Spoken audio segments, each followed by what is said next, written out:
bumangon. Kaya okay lang na minsan magpahinga.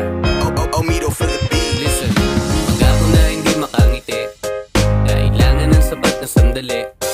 Kasi medyo natatabunan na. Baka naman pwede magpahinga. Nakakapagtaka bakit sabay-sabay naman. Di ba pwedeng ba isa-isa na lang? Kasi lagay ko'y medyo alanganin. Di naman ibig sabihin di ko kakayanin. At di ko naman tatakasan ng problema na sa'kin pinaramdam. Gusto ko lang naman na maglibang, kahit na ito'y panandalian lang. At kung sakali man na ako'y inyong hahanapin, mas mainam pa na wag mo na akong isipin. Sanay naman na to na magdala. Ang tanging gusto ko lang naman ay pahinga. Kaya problema yung wag na natin isipin.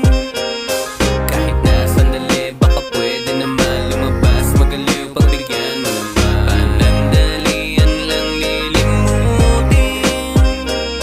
Pahinga lang kasi nadapa na naman. Madulas ang daan pero babangon din naman. Sa trabaho ay pagod ka na naman. Talaglagan ka pa ng wallet sa daan. Talaga namang inabot pa ng kamalasan. Para bang sinasadya ng kapalaran. Buti na lang sa kahirapan sanay ako. Sa realidad maaga na natuto to. Kaya lang minsan mabigat na ang dinadala. Hindi naman siguro masama magpahinga. Palagi mong iisipin na may pagdadaanan, pero wag bibitawan.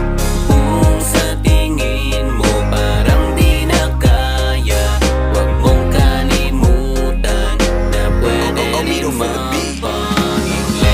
Wag na natin isipin. Wag na muna, wag na muna. Kahit na sandali, baka pwede naman lumabas. Magaliw pagbigyan mo naman. Panandalian lang lilimutin. Kahit na sabit to, pahinga lang kasi nadapa na naman. Madulas ang daan pero babangon din naman.